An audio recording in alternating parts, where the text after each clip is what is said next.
Hello again, everybody. I'm Jim Durrett, Mayor of Montgomery County, and I'm just excited to bring you another one of our interview series on shining the spotlight on people in county government that make our county government such a great place to work and such a great group of people that serve our citizens. And today I'm interviewing one of our elected officials, Mr. Jeff Bryant, our highway supervisor. Jeff, how are you? Doing well. Glad to be here. Glad to have you, man. Glad to have you. I've known Jeff a pretty long time, but I want to, before we get into the job aspect of it, tell everybody about Jeff Bryant.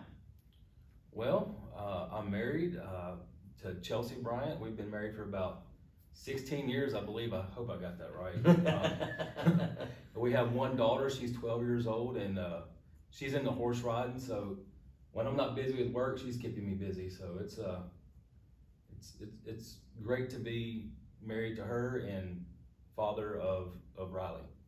So born and raised here? Born and raised here. I went to Montgomery Central, K through 12, graduated from there. Went to UT Martin, graduated in 2005 with an engineering degree, and then started my engineering career with DBS, which is now TTL, and then spent 2.5 years there, and then transitioned to the street department, and then now I'm here. Awesome. I think something unique or that's interesting about your family, y'all have been selling sausage and killing hogs for a long, long time, haven't you? We have. Yeah. Yeah. Yeah. Now we're in selling beef, so. Little advertisement for the Bryant beef sales. That's huh? right, that's right. No, but y'all make some awfully good sausage, and I know it's been a family thing, and I know it's work, but it's probably something y'all look forward to every year, and then once you get into it real strong, you're like ready for it to be over. You're right. Yeah. I mean, November rolls around and you get ready to start doing that process, and then by January, February, like this needs to be the last one. You're kind of tired, but it's fun. So you go to school, go to UT Martin, get a degree in engineering, civil engineering, come to work. You work for a local firm that ends up getting bought out now. But then you went to work for government. So talk about the differences or the switch. Because then you took another step and you ran for an office. I know it. But talk about that switch first. So, one of the main reasons for me switching from private sector to public is, growing up, I always played sports, baseball, football, and always had a dream of coaching. Well, working for the private sector, you don't know your time schedule as well as you do with the public sector. So that was, when you're 26, that was kind of what I was thinking. Yeah. Didn't have kids. So that was the main driving force on going to the street department, is that, you get off at 3:30. I had time to go coach football. That's what I wanted to do. Then you have kids. Things change, And then I spent 12 years at the street department, learned a lot under Jack Frazier and David Shepard over there, and I felt like when 2020 came around, it was time for me to put my name in the hat for the highway supervisor position, bring my experience with the street department over to the highway department, see if I could make improvements and see what I could do. Yeah. And so you were elected in 2020. August 2020. Yeah. And your election cycle and Aaron Hester's are kind of off cycle from like the county mayor. Correct. Yeah. So there's a lot less people running then. Yeah. And people don't know there's elections really going on. So how many people ran against you? So I had one in the primary and two in the general. Yeah. Yeah. What did you think about electioneering? Well, it was something that was definitely outside my comfort zone. I'm not someone that likes to get up and speak in front of people, or I'm more introverted when it comes to meeting people. So it was really something that pushed me outside of my comfort zone. But I'm thankful for it, because I've made a lot of great relationships that I wouldn't have had otherwise. Right. Right. I mean, it was exhausting, but it was rewarding at the same time. Yeah. That's awesome. That's awesome. Well, I want to get into what you do, everything, but I know when Mike Frost was our highway supervisor for, I don't know how many years, probably.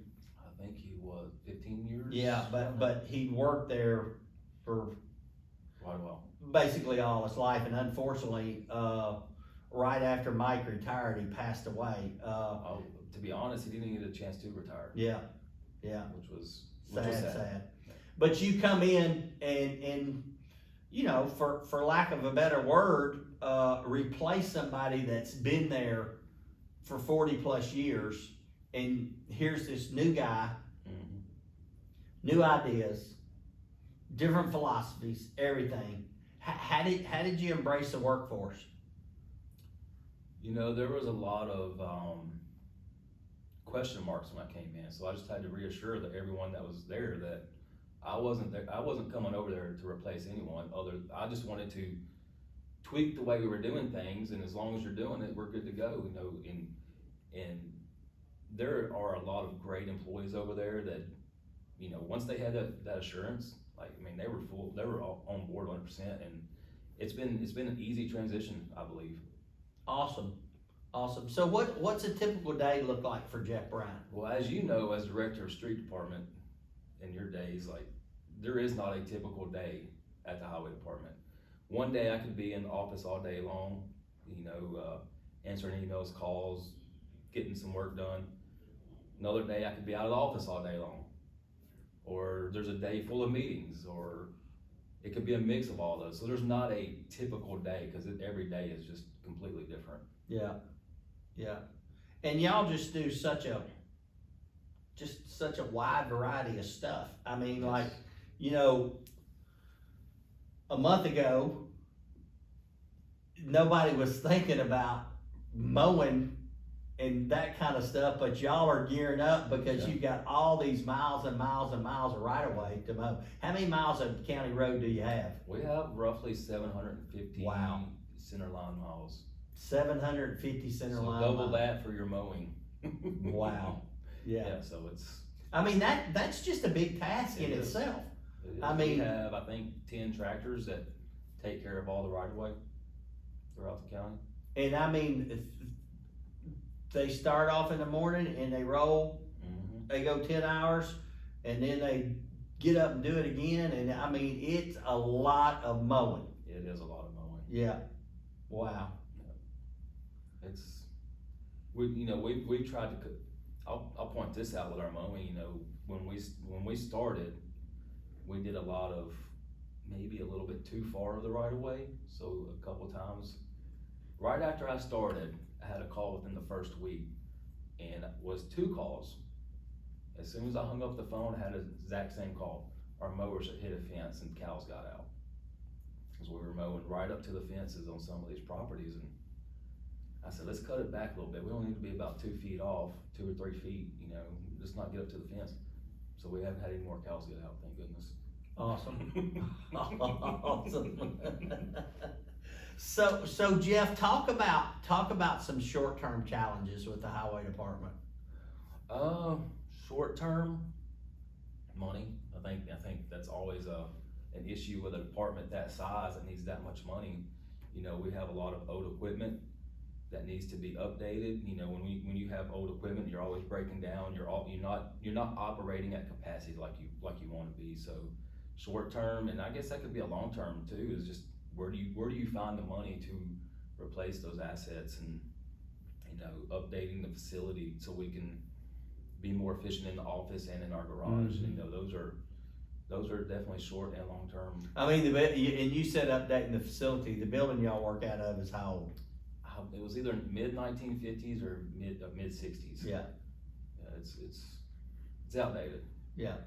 And so, and you know, you don't think, if you go back to that point in time, there may have been as many road miles back then, because, you know, the city's annexed and but there's been a lot of road miles added in the county as well. But just the level of responsibility that's out there now, you know, probably back then, I don't know, probably 50% of them were gravel. And basically probably all they did is run a grader down them once or twice a year and probably didn't do snow removal and that kind of No. stuff, but I mean, the demands are there now, just totally different than what they are, and, I mean, just the price of materials. I was about to say that, it's not just our fleet or our building, it's materials that are going through the roof. Some of our materials have doubled, and I'm sure everybody out there is experiencing the same issues. Also our roads back in 1950s or 60s, the weight of the vehicles didn't put that, Right. wasn't as much on the road. So now we have these huge vehicles driving our roads, and that's what damages our roads a whole lot quicker. So, you're having to maintain those roads a little more often than what you would like to. Yeah, and the growth out in the county, I think it attributes a lot to that, because, if you take something that's going on out off of, I'll just say out towards Guthrie somewhere, one of these new subdivisions, and they're getting off on these county roads, and there's concrete trucks, there's tandem axle trucks that typically aren't up and down those roads all the time. Absolutely, and I think one of the best examples of that is Charles Bell Road. Yeah. You've got an industry potentially in the future that's coming right off that road, and you got a lot of subdivisions being developed. Well, that road is about 18 feet wide, and you can't just go and throw some rock and asphalt down and widen it. It takes some planning and some major improvements. So that's something. Those types of roads are out there. It's not just Charles Bell, but there's more. Yeah. Jeff, that brings me to a point that I think you've done some things with the guidelines, the subdivision guidelines on, if somebody's gonna build a subdivision, of what they're building on the streets, or how they're gonna build the road, or the depth of materials in the road. Talk about that a little bit. So when I started, the pavement section for a new road, a subdivision, was 6 inches of rock, 2 inches of asphalt. That section will not hold up with the amount of heavy traffic that the subdivisions see, and so they're gonna fail a whole lot quicker. So what I've And done, we're seeing that. we're seeing it. Yeah. Yes, we've already had to repair a subdivision within 5 years of it being out there, and it's truly not, there may have been some bad spots, but most of it's just the design of the Right. road that they're driving on. right, it has nothing to do with the way the contractor built the road or the developer or anything. It's just the standard just isn't adequate enough. Yeah. And so we updated that, and we pretty much fell in line with what the city has, and that's on a typical subdivision road, you're looking at 6 inches of rock, 2.5 inches of binder, which is a beefy asphalt layer to hold up for that strength, and then you've got another 1.5 inch surface on there for your driving. So hopefully we'll see those roads hold up a whole lot longer than with that new pavement section. Yeah, I definitely. You didn't mention this, but I know it's been an issue, and when we've talked to some other people doing these interviews, some people that work with the court system and people that do different stuff, and but y'all's are, I don't want to say they're everyday jobs, but y'all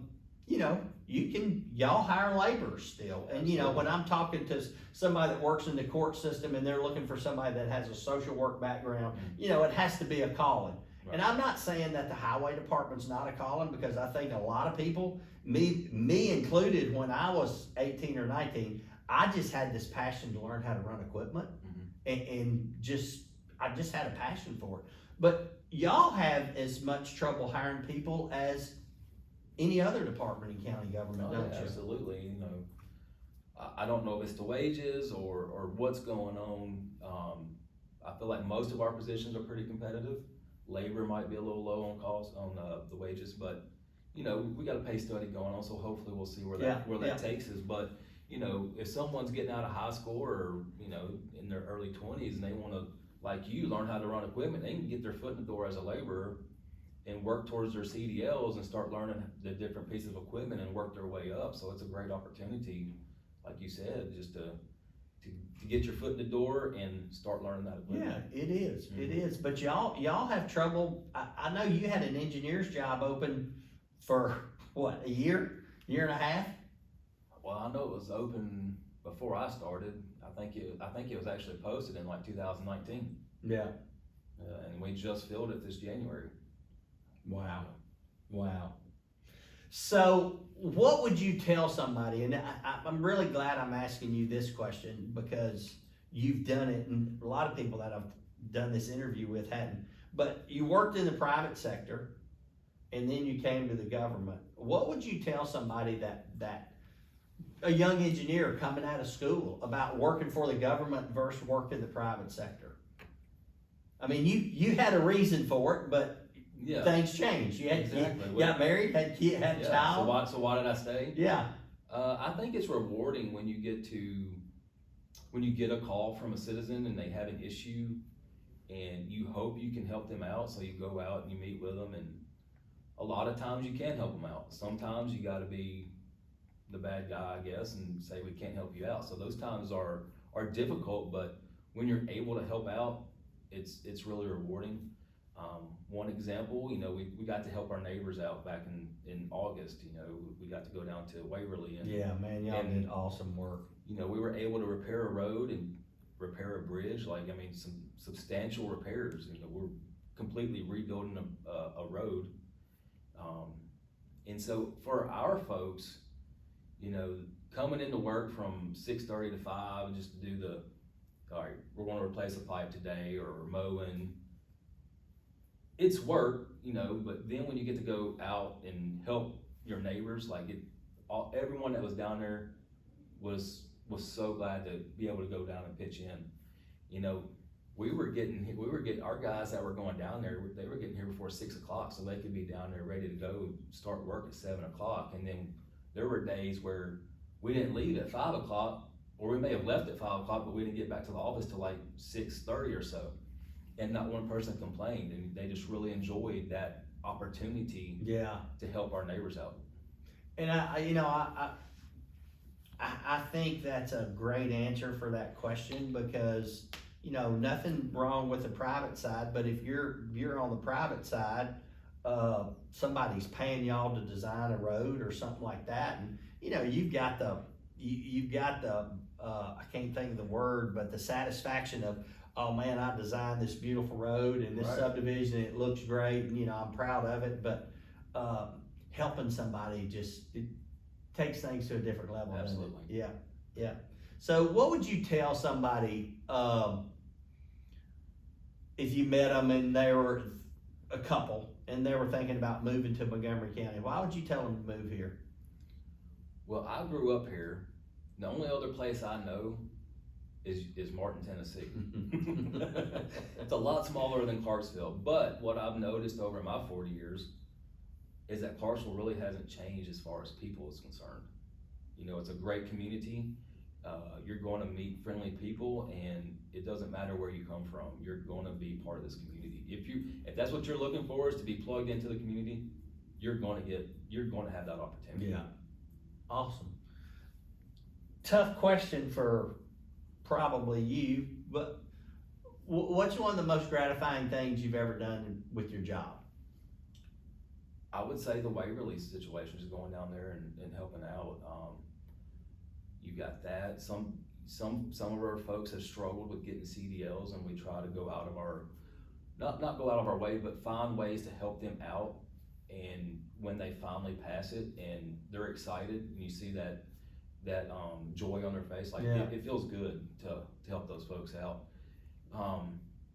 But I would say definitely Waverly is top of the list of things we've gotten to do. I know that's not within Montgomery County, but it was an opportunity that you don't get to do all the time. And you hope you don't do it very often. Right. But when you're able to, you're glad you can help out. Yeah, and I don't know that the general public knows the effort that y'all put into it, and the city put a pretty big effort into it as well, but I know y'all did, and it was all about helping somebody. I mean, that's what it was about. So, man, I appreciate it. This has been fun. Thank you. Thank you, Jeff. Appreciate it.